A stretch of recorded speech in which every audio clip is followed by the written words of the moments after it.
Bonjour à toutes et à tous. C'est avec un immense plaisir que l'Alliance française de Shanghai et son partenaire, la maison d'édition Shanghai Yiwen Chuban-She, vous accueillent aujourd'hui pour un entretien exclusif avec l'écrivain français Michel Houellebecq à l'occasion de la sortie en Chine de deux de ses ouvrages. Nous aborderons un roman beaucoup plus récent, car paru en France en 2019, Sérotonine, et c'est son traducteur, Jin Longue, qui interrogera Michel Houellebecq sur cet ouvrage depuis Guilin, dans le sud de la Chine. Je précise que cet entretien a été enregistré au préalable le 14 octobre dernier. Je profite de cette occasion pour remercier tous nos partenaires, Huang Yaqin et la maison d'édition Yiwen Chuban-She bien sûr, ses deux traducteurs, Jin Jufang et Jin Longue, ainsi que toute l'équipe de l'Alliance française de Shanghai, le réseau des Alliances françaises en Chine, l'ambassade de France en Chine et le consulat général de France à Shanghai. Je tiens aussi à remercier tout particulièrement Madame Li Qianlun pour son aide précieuse depuis.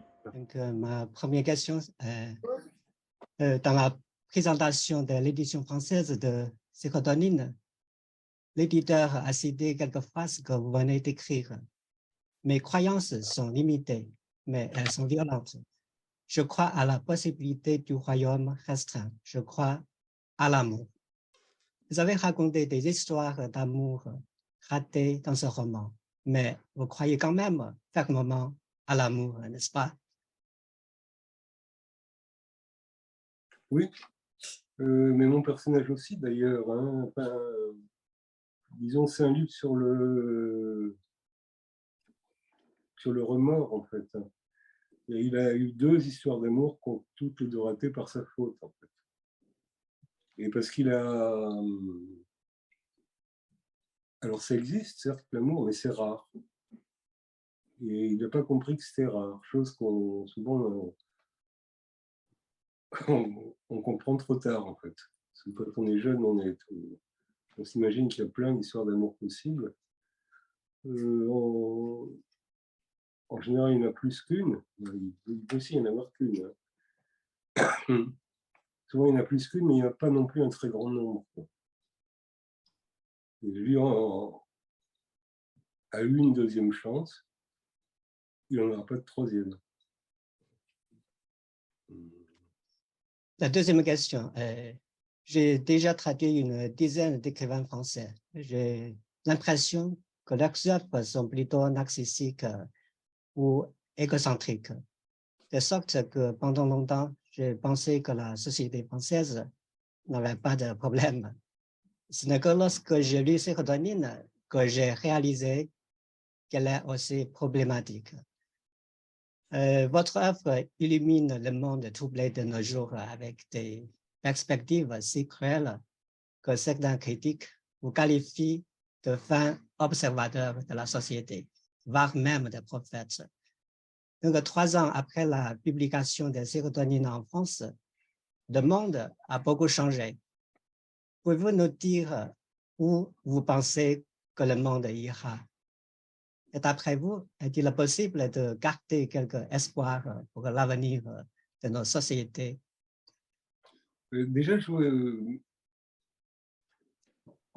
voudrais dire une chose, c'est que il est vrai que la littérature française a été narcissique et égocentrique, mais ça correspond justement à l'époque où la France allait bien. Parce qu'il y a une époque où la France allait bien, qui est connue sous l'appellation 30 glorieuses, c'est-à-dire de 1945 à 1973, disons, ce qui fait presque 30 ans. Et bon, tout allait bien, la croissance économique était rapide, tout le monde allait, les choses allaient de mieux en mieux, le pays s'équipait rapidement, tout le monde était optimiste, ils pensaient que ça allait continuer, que leurs enfants vivraient de mieux en mieux, etc., etc. Et à cette époque-là, la littérature était effectivement très narcissique et égocentrique. Donc elle a recommencé à s'intéresser vraiment à la société quand ça a commencé à aller mal en France, en fait. Et pour cette raison. Disons que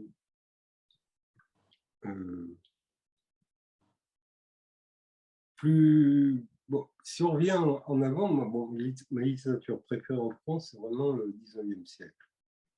Et le 19e siècle est quand même entièrement marqué par la Révolution. Après la chute de la royauté et la Révolution, et les gens se sont aperçus qu'ils étaient sur un champ de ruines. On ne voyait pas quelle était la base de la société. Et c'est à ce moment-là que la littérature s'y intéresse vraiment. Quand il y a un problème. En France,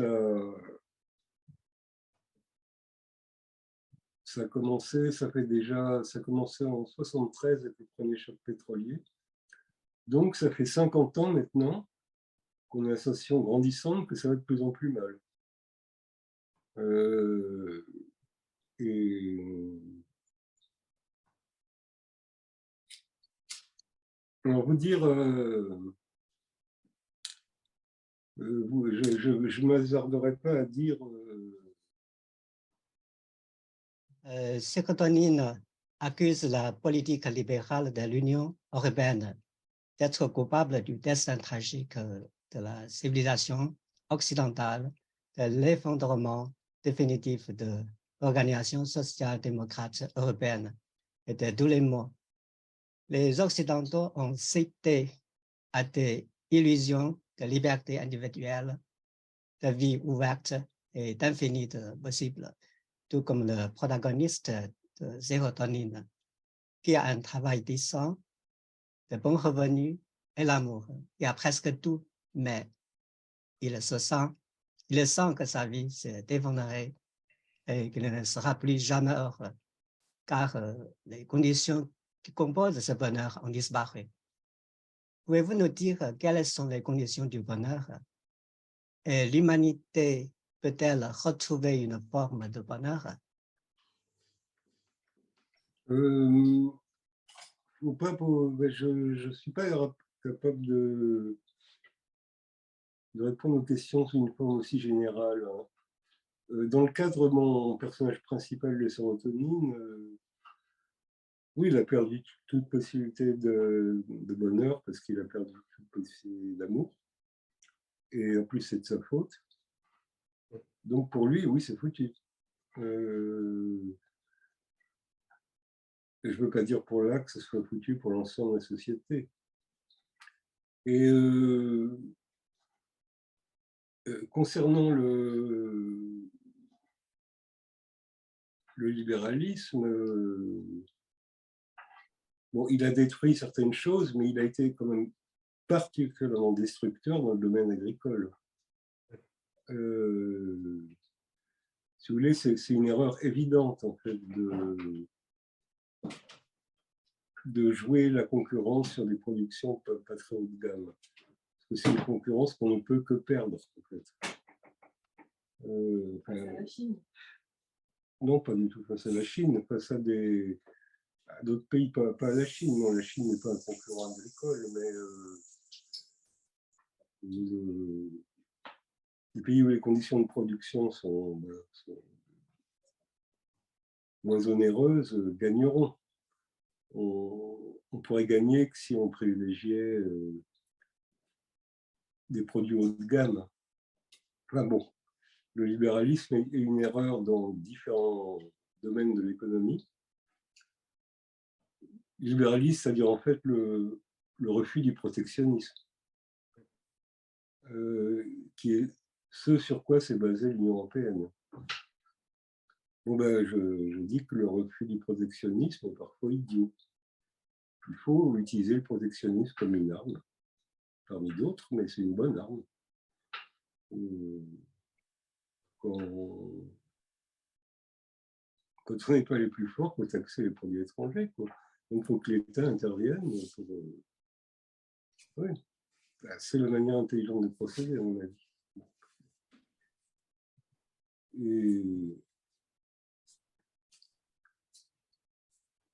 Et effectivement, bon, mon personnage quand même s'intéresse à l'agriculture. Hein,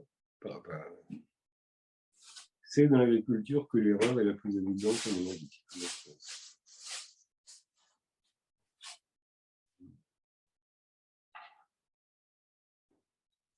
Et au cours de la traduction, le suicide de l'ami du héros m'a profondément impressionné parce que c'est un type gentil à la base et même bon, et qu'il avait simplement voulu être heureux, mais était finalement devenu l'aristocrate martyr de la cause paysanne.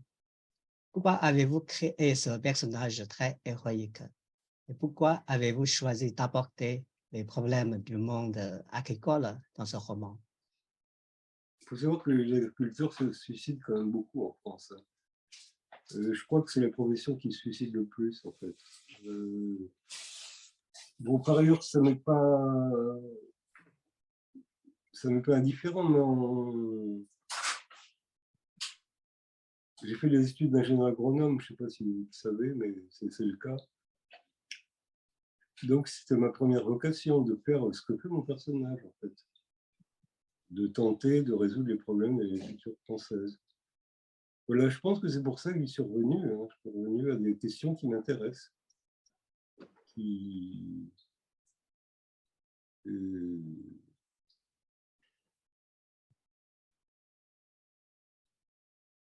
est vrai que j'ai compris à un moment donné que c'était mal parti.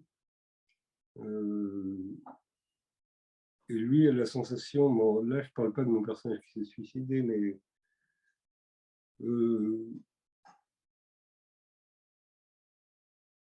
bon, son histoire est typique. Il y a eu un film assez émouvant qui a eu un gros succès en France, avec Guillaume Canet, produit par Guillaume Canet, sur l'histoire d'un paysan qui s'est suicidé, réalisé par le fils du paysan d'ailleurs, qui s'est effectivement suicidé. Et c'est le même cas de figure, quoi. Il se surendette parce qu'il croit à la nécessité d'essayer de jouer la carte d'une production intensive. Donc, il achète des choses très chères. Ça peut être un robot de traite pour les éleveurs, par exemple. Il n'a plus la moyen de rembourser. Le prix du lait baisse à cause de la concurrence des autres pays de l'Union européenne. Et il est financièrement acculé, quoi. Il se suicide pour des raisons financières à la base.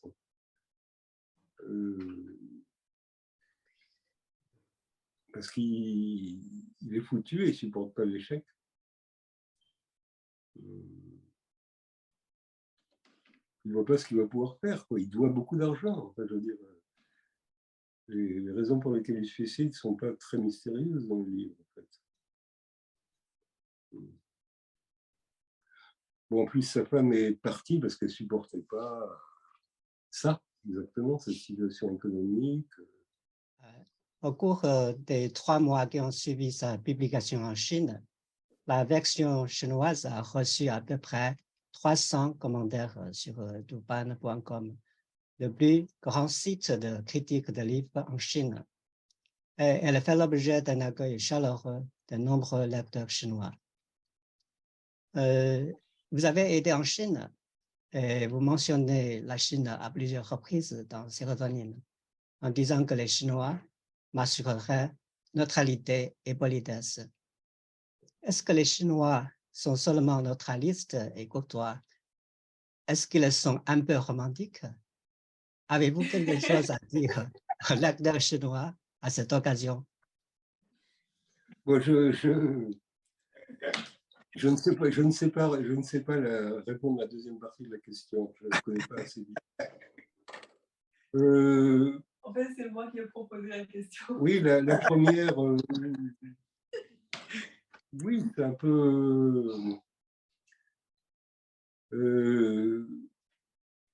bon, d'abord, je pense que d'éducation, vous êtes plutôt poli, c'est certain, mais par ailleurs, vous êtes moins directement concerné par ce que je raconte. Enfin, personne en Chine se sentira agressé, je crois, par mes livres. En France, il y a des gens qui se sentent agressés.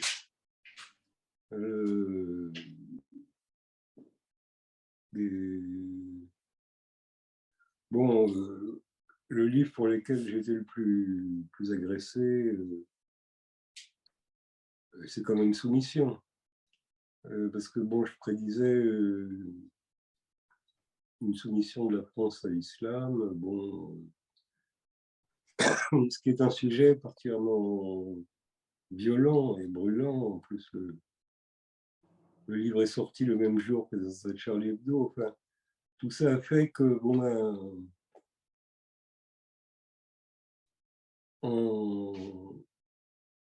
en Chine, ce n'est pas une question dont vous parlez tout le temps, toute la journée. En France, si. Ça n'arrête pas et c'est moins net pour sérotonine, où d'ailleurs l'accueil était moins violent. Mais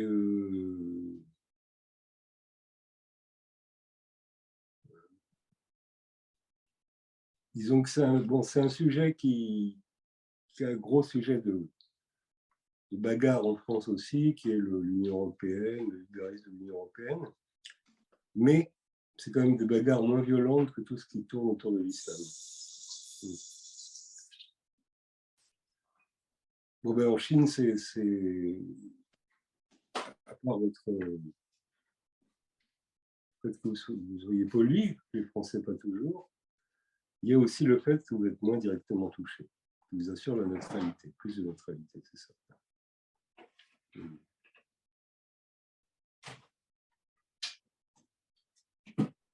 Tu n'as pas répondu à toute la question. Est-ce que les Chinois sont romantiques? Oui. Mais j'en sais rien, je ne sais pas. Non, franchement, je ne sais pas. Je ne sais pas.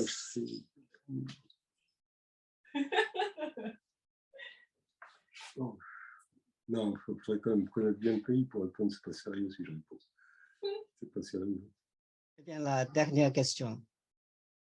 On remarque que le poème occupe souvent une place importante dans votre roman. Par exemple, le premier regret de Lamartine, l'invitation au voyage de Baudelaire dans Sérotonine. Est-ce que vous puisez... Oui, enfin, oui, c'est différent, oui, c'est complètement différent. Est-ce que vous puisez...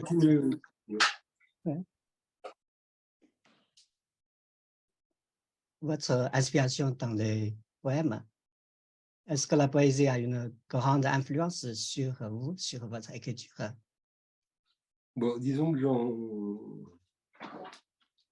j'étais très conscient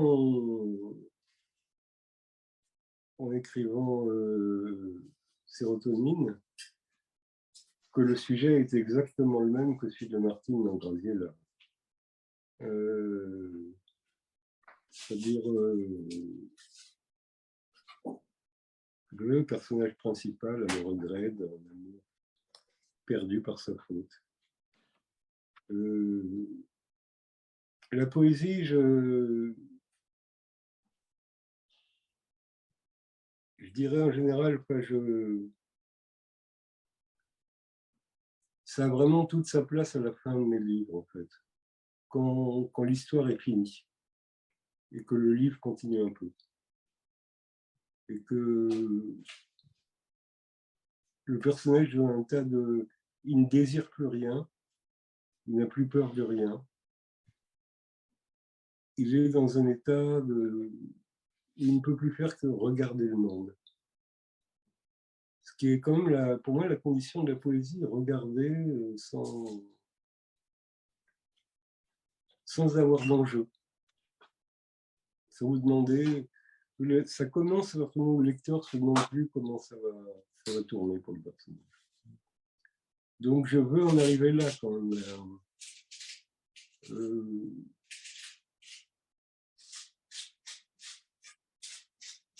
Enfin non, c'est pas mon but de départ est quand même d'avoir des personnages, de les laisser vivre leur histoire.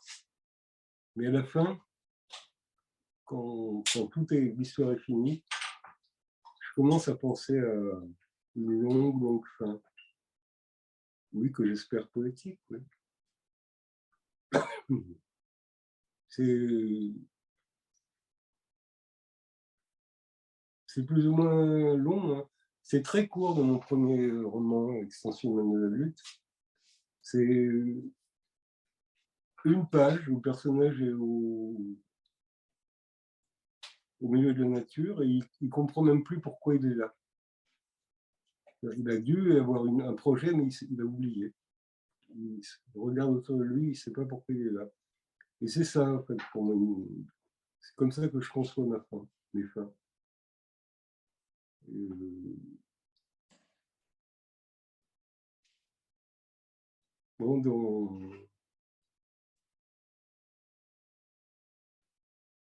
Bon, sérotonine, je dirais que c'est la plus